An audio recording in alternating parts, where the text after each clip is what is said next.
Baba huyu alifika mahali alipoletwa, hakuna sehemu hajapelekwa. Alilogwa, alivimba mwili mzima, hawezi kuongea, hawezi kutembea, kila mahali kula hawezi. Alifika mahali sauti imeanza kupotea na kufa. Mdogo wake mmoja anaitwa Bariki akamfungia mgongo wa pikipiki, akafunga na kanga, akamleta mpaka kanisani. Hivi baba, ilikuwaje? Kwa kifupi tu, kuna kitu nataka niseme na hawa tu. Ndio. Nilikuwa nimetoka nyumbani nikaenda Mombasa, nikaenda kuugua huko, nikaletwa sijielewi kabisa. Kujielewi kabisa? Ndio. Lakini nilipofika nikaja kwenye hii madhabahu katika kanisa lilikuwa kule chini. Na ulienda hospitalini? Nilienda hospitalini. Wakasema shida nini? Siumwi kitu yoyote. Na mwili umevimba? Mwili umevimba, siwezi kufanya kitu yoyote. Unabebwa? Ndio nabebwa. Unatolewa? Kabisa. Kula uwezi? Siwezi. Ulikuwa unakula nini? Nilikuwa nakunywa maji tu. Maji tu? Ndio. Na maji yenyewe unafunguliwa mdomo? Ndio. Mdomo unafunguliwa uwekwe? Ndio. Daktari akapima? Alipima, sina ugonjwa aina yoyote, miguu inaniuma lakini ugonjwa haionekani. Mbona hicho kitu? Ninachotaka kusema, kuna vipimo vya kidunia havitaonyesha tatizo la rohoni. Unahitaji kumtafuta dokta wa rohoni ambaye anatembea katika roho, achukue kipimo aweke kwenye roho inayokutesa. Sipiki watumishi wa Mungu madaktari. Miili yetu inapopata mashambulizi kutokana na hali ya hewa tunapeleka, lakini kuna mambo sio ya kidaktari. Unamhitaji daktari mkuu anaitwa Yesu Kristo kuondoa tatizo kwenye mwili wako. Leo kuna mtu anapimwa, anaambiwa mimba ipo, kesha hamna. Imepita wapi? Na aliyekuwa anafanya kazi hii ni mtu.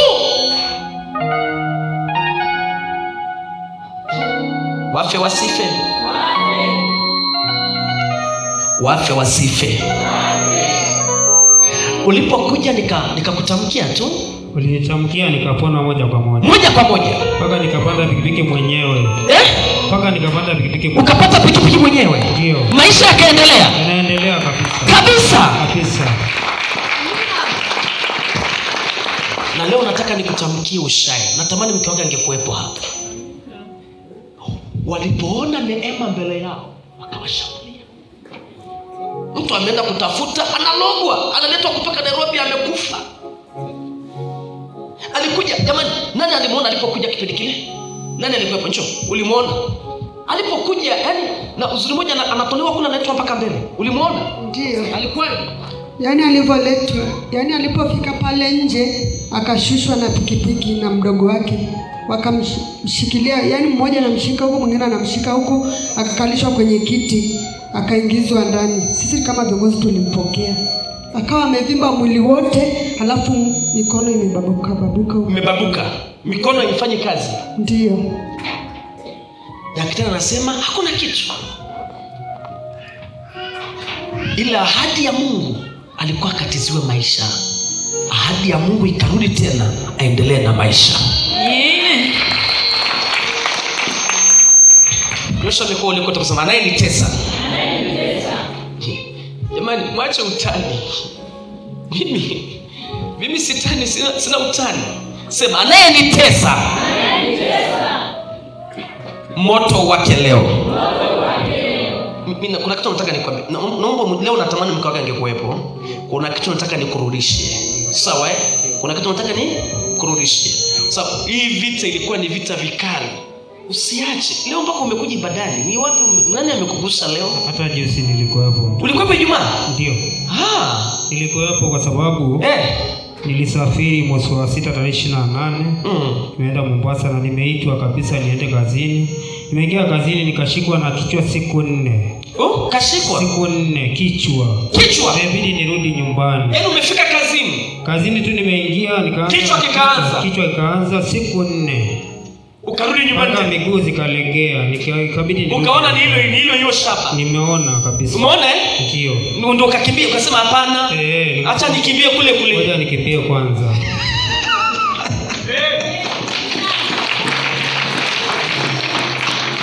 Unaona mpaka nimemuita. Maana kuna kitu nakiona. Tayari alishategewa mtego.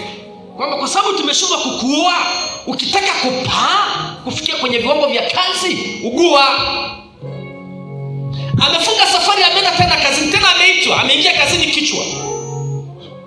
Maana yake ameshawekewa beria la kutofanikiwa. Wewe baki zunguka hapo, zunguka hapo, zunguka hapa mpaka kifo. Nani amesema hatufi? Nani amekwambia mume wako atazunguka hiyo kazi miaka yote? Namtoa kwenye kazi za ajira aje kwenye kazi yake mwenyewe. Namtoa kwenye kazi ya chini aende kwenye kazi ya baraka. Kati ya watu ambao wanatakiwa kufanikiwa jamani ni watu waliookoka.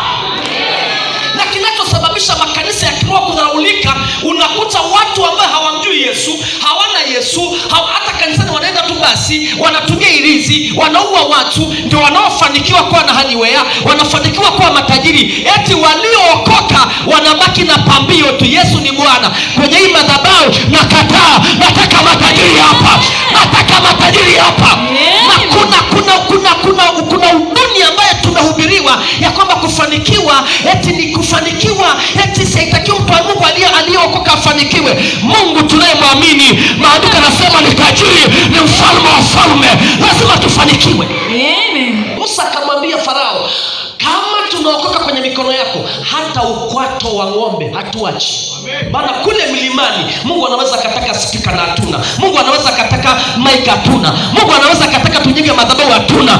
Hata ukwato hatuachi. Naomba mtu anayesikia hapa mwambie shetani, afya siachi, baraka siachi, watoto siachi, mume siachi, kuzao siachi, vitu vyako vikufuate, kamtumikie Bwana navyo.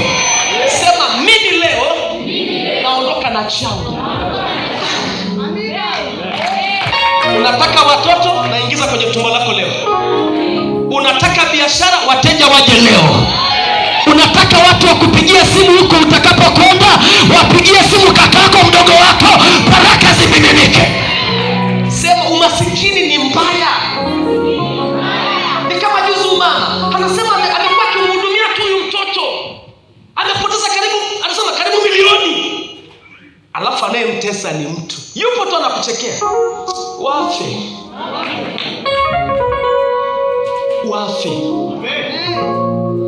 Na mimi sicheki, wafe. Ninajua ninayopita Elisha, lakini tangu nimeanza huduma hii sijawahi kufa na kupambana na mimi na kunishambulia sijafa, na sitakufa na hautakufa. Wafe. Miaka yote unaniotakia tu. Miaka yote upigia toa. Angalia, amekimbia kazini kutafutia watoto wake, kombora likamfuata. Alafu mwenyewe anasema kumbe anaomba hajaja eti. Akasema hapana, kumbe Ijumaa ni kuwepo, wacha niende kwa Elisha. Sasa unatakaje? Nikufungulie mlango urudi ukafanye kazi bila kuumwa na kichwa au vipi? Nifungulie. Amina. Unataka kwenda lini? Siku yoyote. Mke wako yuko wapi? Na hiyo kazi hapa kwa naiona. Tena ilikuwa ya hela. Mke wangu hayuko, ilikuwa ya hela, maskini ya Mungu. Ilikuwa ya hela. Nimfungulie. Tumishi nashukuru Mungu kwa sababu hata nilipofika kule ni yule mdogo wangu niko naye. Ndio yeye alikuwa anitafutia dawa na meza. Kuna kidonge fulani unaweka kwenye maji na inayeyuka, unakunywa, miguu inapata nguvu, lakini kichwa kikakataa kabisa hiyo vidonge. Ikakataa moja kwa moja mpaka nimerudi nyumbani. Ukarudi nyumbani? Na Ijumaa nyoko ukasema kule. Nilikuja tu hapa ndio nikaondoka. Tena niliporudi nikasema ni huku naenda. Maana niliona kule nitakufa, lakini nikasema nikifika huku nitapona. Maana nilipofika mahali wanaita Olili, kichwa kikaniachia. Umeona hicho kitu? Jamani, umeona hicho kitu? Yaani kuna wasichana hapa mnasoma, ukiingia darasani kichwa kina block. Kuna mtu hapo ukienda kazini kichwa kina block. Ukiondoka mbali na hiyo kazi, amani inatokea. Kuna mtu uko kwenye ndoa, ukiwa karibu na mume wako unakosa amani. Ukiwa karibu na mke wako unakosa amani. Ukienda mbali unasikia amani. Kuna problem mahali. Iko shida mahali. Shetani anamchukia leo, lakini atatoa watu. Sema kila ugonjwa walioniingizia navua. kila umasikini navua. Mimi kazi yangu, sina kazi nitakayokuambia choni kwa ajili. Mimi nakuachilia upako, navua hiyo roho upate kazi. Kachape kazi, rudi kazini. Wale mliofanya kazi mkaachishwa kazi na warudisha kazini. Kwa hiyo nikutamkie uende na hautaugua tena. Nitamkie kabisa. Una bahati kweli wewe. Ndio. Kwa ulikuwa na meza maji unakunywa kidonge? Nilikuwa nawekewa kidonge kwenye maji. Hiyo kidonge kinayeyuka, kinaisha kwenye maji, alafu lakini bado. Ulipokuja ukafika holini. Nilifika holini. Kichwa kikapona kabisa yenyewe, nikafika nyumbani. Na umekimbia kazi? Kabisa, nimeacha kazi ya watu. Hii kichwa ni janja. Hii kichwa. Hamna ugonjwa. Unageuka wake papai. Mwangalie mwenzako, mwambie vipi, umepigwa wake papai wapi? Buse mambo umechezewa wapi? Ni tumboni. Akilini. Boma lako. Afya yako. Nataka watu leo watakaopita kwenye mlango wakiwa na afya njema. Basi kama nilivyokuita ni kwamba kuna kitu nimeona, na kuanzia leo navyoongea hivi mpaka mwisho ibada hii, kuna damu nitatamka kwako na kurudisha kazini. Kachape kazi na kono ukirudi na mafanikio. Siku mke wako alinyanyuka na kimbia usiku? Ndio. Lini? Sikumbuki, lakini alinyanyuka akawa anakimbia. Anakimbia? Ndio. Mwenyewe saa ngapi? Ilikuwa saa 4 kama sikosei. Kuna kitu nataka nitegue pale kwako. Natamani leo mke wako asingekuja leo. Kwa sababu hichi ninachotaka nikuangalia, nataka niongeleshe na mke wako. Kwa nini asingekuja leo? Hii biashara ni tamu eh? Anyway, mimi nitakusaidia. Utaondoka, kabla hujaondoka nitakutaka uje na mke wako hapa. Nimalizane na hii kazi. Hapa mshauri, mbona afya asife?